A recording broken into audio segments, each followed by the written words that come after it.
Have you ever been compared to a brother or sister or stellar classmate, and your parents talked about all their positive accomplishments or their attributes, things like they're on the honor roll, they're successful lawyers, doctors, business people, or they're highly respected, or they're generous and they're genuine and they're hardworking and they're focused, all these great things about them.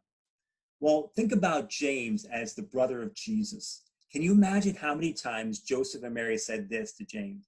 Why can't you be more like Jesus? Why can't you be more like your brother, right?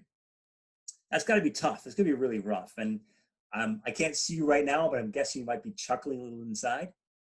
Or how about when James was the head of the early church in Jerusalem? They're contemplating a really important decision. He's talking to the church elders and he asked them for their opinion. And one of the elders can't resist the temptation and said, "Hey, James, what would Jesus do?" And another one pipes in and says, yeah. Hey, Jesus, WWJD. And James is like, first 10 times, kind of funny, but for the 100th time in as many days, please stop. So we're going to launch a 5-week series on the book of James today. And this is a very unique book. We're going to talk about that in a minute, but I think it's good timing for us to launch this as a church. And because we're going through incredibly tough times right now. Why is it good timing? Because James is all about putting our faith into action, about demonstrating through our deeds and actions that we love God and we love others in real practical ways. Right now, and over the next 12, 24 months, people are going to be hurting in really big ways. Emotional pain, economic hardship, loneliness, fear and anxiety, and spiritual, but there's also be spiritual openness like we've never seen in our lives because of this pandemic. The time is ripe for us to put our faith into action. Are you with me? You with me? So when we start a new series on a book, I like to talk about the historical social context as well as about the author. We know that James is the author. He's the brother of Jesus. He's the head of the early church in Jerusalem, but he wasn't always a believer. I can imagine as being the brother of Jesus, it must have been difficult because Jesus was a different child. He was perfect. He didn't use harsh words, didn't lie, probably shared his toys, very smart kid, generous, did what his parents told him to do. And he must have really struggled, James really struggled to walk in the footsteps in the role model of his older brother. But I'm guessing that when James saw the resurrected Jesus, as recorded in 1 Corinthians 15, that the skeptical brother became a real believer, a true believer. This is a monumental turnaround from Mark 31, when his family said of Jesus, he's out of his mind. So what's the historical context? Well, the letter was written in the mid-40s before the Jerusalem Council. The early church had been through ups and downs. Remember the day of Pentecost, the Holy Spirit came down and many folks, thousands became Christians, were baptized, the church grew, but it also faced severe persecution. They were socially and religiously ostracized from the Jewish community and faced severe famine.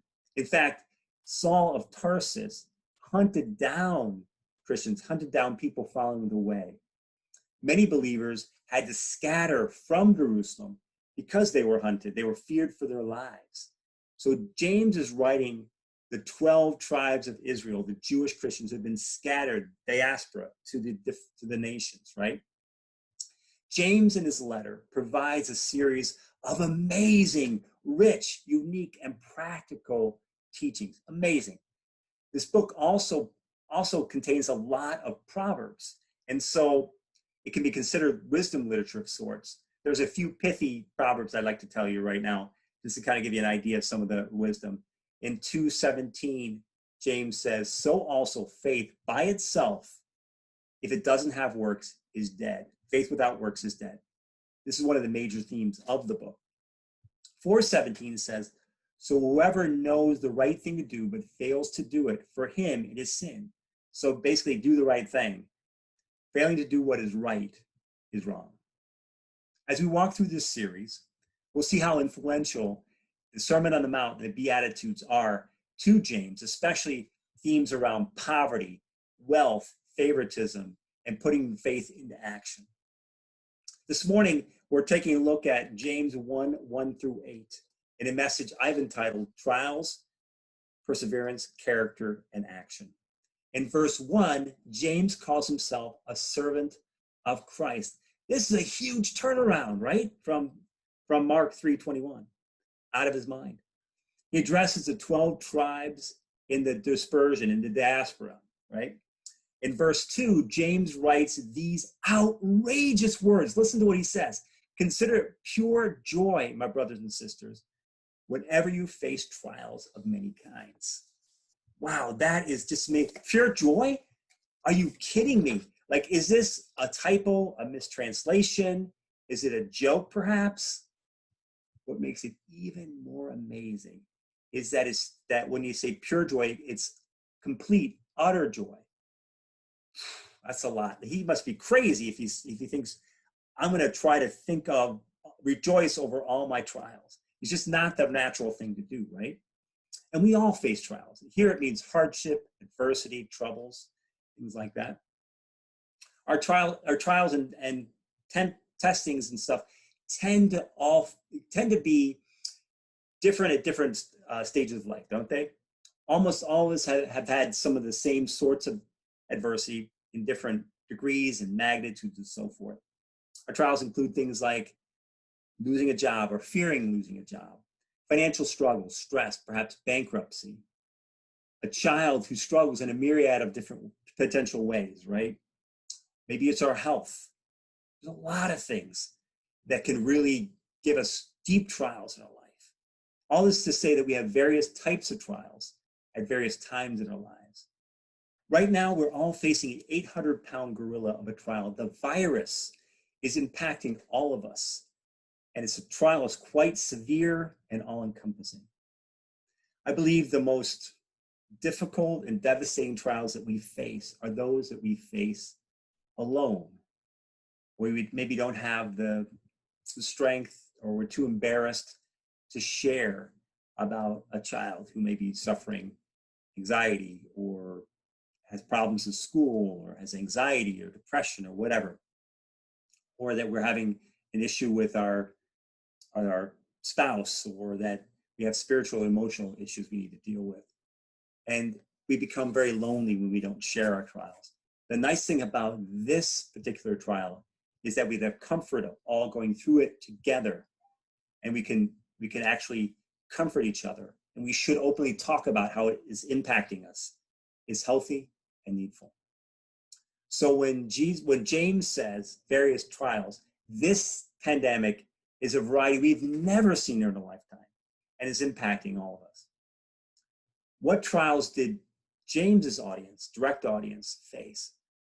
Likely the adversity was this, that many of them had to scatter out from Jerusalem, which meant they had to leave their homes, probably most of their family, their occupation, many of their possessions, their synagogue, the temple. They were religious refugees. They would have been a minority in whatever city they landed because they were Jewish, but the Jewish community there would not have accepted them because they're Christians. So they were alone, and they had to start from scratch. They had to start over. Like I said, they didn't have their home. They probably only had a few family members, no real social network. They didn't have probably a lot of money. So they faced really very difficult trials, and we're facing them right now. So, okay, James, okay, Jimmy, you've got our attention. Why should we consider our trials pure joy? Well, here's the argument that he's trying to start for us. Begin us to think in this process, get us into his mindset of how we should view trials and hardships as a cause for rejoicing, right? In verse 3, he says, because you know that the testing of your faith produces perseverance. So first, these trials, which test our faith, create greater perseverance and endurance in us. Trials bring deep character, and they bring steadfastness and staying power and endurance in us. You've experienced that, right? Where it's created that kind of that inner strength that you didn't have before that trial. And we profoundly need that strength. We profoundly need deepening of our character. Some of the most gentle and wise and humble yet strong people we know, right, that I know have been through deep trials. And I think you know some of those same types of people, right? That there's something just really attractive about them. Maybe there's a quiet charisma, quiet strength. I want to be like that, right? I want trials to create that in me. So here's the big causal change. So trials bring perseverance, bring that staying power, that endurance. In addition, in verse 4, it says, let your perseverance finish its work so that you may be mature and complete, not lacking anything. Being mature and complete certainly sounds good, but what does it mean? Glad to talk about. Thanks for asking. Maturity in the Greek really means rightful purpose or greater integrity and righteousness, right? Making us more single-minded towards God and our focus on him and our devotion to him. Not bad, not bad, not bad. It's not a bad outcome, isn't it? Is it? We become people of greater integrity and righteousness. We're more single-minded. We're more loyal to him. I should say that the effect of trials on Christians is to create greater perseverance and maturity, but that's not true for everyone. For some people who don't know God, it often has the opposite effect, right? They continue not to grow and mature through their trials and make the same or similar mistakes over and over again. This perplexes me. Does it perplex you? People, even in their 60s and 70s, still falling into the same traps and not growing from all their hardships and their trials and their mistakes. Right? Being complete, again, sounds wonderful. This connotes the idea of being whole, creating and shaping and forming in us, in our inner being, Christ. It's creating that Christian character in our inner being through our trials, and through our trials being healed and made whole. It doesn't mean that we are without sin or wrongdoing, but God shapes us and purifies us and grows in us the fruit of the Spirit: love, joy, peace, patience, kindness, goodness, faithfulness, gentleness, and self-control. And I want those things growing in me, don't you? So maturity and completeness, when you see that in the Bible, it's really all about becoming more like God and imitating his character. Some of you know about how silver used to be refined. What would happen is the silver would be heated by a fire furnace. It would be in a cauldron or in a crucible, and would go into those high temperature furnace or fire. And the impurities would come up out of the silver in the form of a layer of scum or dross. And then the silversmith would come with a ladle and clean off that scum and then put the silver right back into the fire. Wow, right? And then we can repeat that process, get the next layer of scum or dross and clean it out. And we can repeat that process until he could see his reflection in the silver. When he could see his reflection in the silver, he knew it was purified. So it is with us in our trials. The fire and heat of our trials bring our impurities, our dross to the surface, and God comes and he cleans out our impurities with his ladle and puts us right back into the fire and does it again and again until he can see his image, see his reflection in our inner being. That's such a beautiful analogy. It's so valuable. When we're going through the trials, it is so hard, but the end is a beautiful picture, isn't it? Where you can see God in us. Trials bring out our values, don't they? In the sense that if we want kind of consistency and we want nothing to change and we want comfort and we want predictability, no hardships, no troubles, then every single trial we go through is like a living hell. If on the other hand, we want to grow our character, we want God's character to be built in us, we want to be shaped like him, we want to become whole, we want to become more like our Creator, then we can see trials as a really positive thing, as joy producing. Here's some even additional good news, right? Not only do we get perseverance and endurance and maturity and become more like our Creator, but we also get wisdom. James 1:5 tells us this. It says, if any of you lacks wisdom, you should ask God, who gives generously to who? To all of us, without finding fault, and it will be given to you. What do we know from this verse? God gives us wisdom to all of us, even though we're not mature, even though we're not complete, we're in our works in progress, right?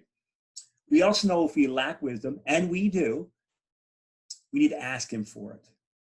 I don't think any of us could ever say that we've never been to the end of ourselves, never been to the end of our wisdom, right? Especially in these last couple of months. So what kind of wisdom can we expect from God? We can expect for him to give us wisdom, all sorts of wisdom, but wisdom about how to see and how to perceive our trials, to give his perspective on our trials, to see what he's trying to accomplish through the trials. Wisdom helps us to understand God's purpose and plan for our lives and for us to live those out. This is relevant this very moment. Why? Because with the coronavirus, it's very natural to ask God, like, why, Lord? What is going on? What are you trying to accomplish? And I think we all feel anxiety and stress. Why? Because we know that the after effects of the tsunami may soon rip through our land, and we don't know when and how it's going to impact us and the people we care for. And that creates uncertainty and anxiety, right? I would say that we're at the end of ourselves now at this point. Is that fair to say? That we need his wisdom and his perspective, that we are very needful right now? Our world's been spinning out of control for years until a couple of months ago. Our lives were so busy we didn't have time for God or spiritual matters. Many people have been self-reliant and self-congratulating about their success their entire life. And people's dysfunctions and addictions have run very high in this country, right? They handle the stress of a world going 200 miles an hour. It's been crazy until recently. The high consumption of alcohol in this country, excessive internet shopping, ouch, porn, anger, sex, drugs, food, other kinds of binging. The list goes on, right? And many have died in their unbelief, sadly. Many folks were so preoccupied with the business of their lives, with making money, with juggling all these balls in the air. They never contemplated God, never contemplated spiritual matters, never lived their whole life without asking God for his perspective, without asking for his insight and his wisdom. So when they faced trials, it created bitterness and anger, pain, confusion, didn't make sense. So the tendency then would be to go to the addiction, which would be like salve for the pain, but that addiction would just be a cyclical thing that would create more brokenness. And so trials didn't create wholeness and maturity for them like it does for Christians. This is a time for people to come back to God, or come to him for the first time. At this moment, people are much less likely to scoff at those who believe in God, less likely to reject prayers of others, much more likely to seek out spirituality, much more likely to visit church online. This is our time as a church to take action, demonstrate our faith. James said, faith without works is dead. Yeah. Soon and very soon, the people of Lombard, other people in our lives are going to be hurting emotionally, spiritually, financially, relationally, physically, right? And we need to be there. Did you know that 3 out of 5 wage earners in America live paycheck to paycheck? Which means that very quickly after being furloughed or being laid off, they're going to hurt financially pretty deeply. What are we willing to do to step up to show them the love of Christ? We'll be talking about that more over the next 4 weeks. Let's go out there and become aware of our neighbors' needs, and let's help meet those needs. Let's care for them through our individual actions and as together as a church. Here's the thing though, and there's always a catch. Isn't there? Verse 6 goes on to say, but when you ask, you must believe and not doubt, because the one who doubts is like a wave of the sea, blown and tossed by the wind. We must believe when we ask. What does this mean? This means that we must be single-minded toward God, believe in him, be focused on him, be someone who's willing to take action and ask and receive his wisdom. However, the one who doubts is like, so James is using an analogy from sailing, comparing the doubter to a rudderless vessel that is blown and tossed in the water by the waves and the wind. Their rudder, our rudder, needs to be Jesus. They're vacillating, doubting, waffling, being blown by the sea to the point where they lose their lunch, right? Not committed to one direction or the other, wanting it both ways. However, if they were to commit to one direction, like we're committed to true north, right, to heaven, to living for God, the rudder would be in the water and their boat would be headed in that direction, right? And they would not be bounced around. For example, one gust of wind blowing them towards materialism, another gust blowing them towards wanting to serve God, another blowing them towards another one of their idols. Verse 7 goes on to tell us more about the doubter, saying, that person should not expect to receive anything from the Lord. Wow, that is really harsh until you read verse 8, which says, such a person is double-minded and unstable in all they do. James uses a really great word here in the Greek. The word is dipsuchas, and it literally means double-minded or divided in interest or focus. The word is made up of two words, it's di, which means two or double. And the word psyche in the Greek means mind, soul, desire, will. Right? So it means being of two minds, conflicted in our desires, having conflicted interest and will. Hello, sounds like a lot of us, right? We've all been double-minded, right? But I think and we don't need to judge ourselves or condemn ourselves too much, because we all fall into that from time to time. But if we're consistently double-minded, then we're going to be blown and tossed, right? One moment we are fired up to live for Christ. We hear a great sermon or message, or someone encourages us to live like Christ, and then we're tossed immediately to the other way when a hardship hits, or when there is a new idea, a new desire, a new urge, and we're blown that way. So here are the key takeaways from this morning. So if you were napping, glad you got a good nap, time to wake up, I'm going to bottom line it for you. First, we can rejoice and consider it utterly joyful when we're going through hard times, because even with this pandemic, we know that it's making us perseverant, bringing wholeness and healing, maturity, and the fruit of the Spirit in our lives. This is good news. This is a good message, isn't it?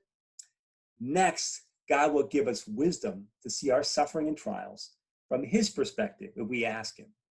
This wisdom should give us insight that these unprecedented times will be times when God brings more and more people back to him. We want to be part of that movement, don't we? Right? Finally, in order for us to receive that wisdom, we need to be single-minded toward God, knowing that he will provide for us, as Matthew 6:33 says, seek ye first the kingdom of God and his righteousness, and all these things will be added on to you.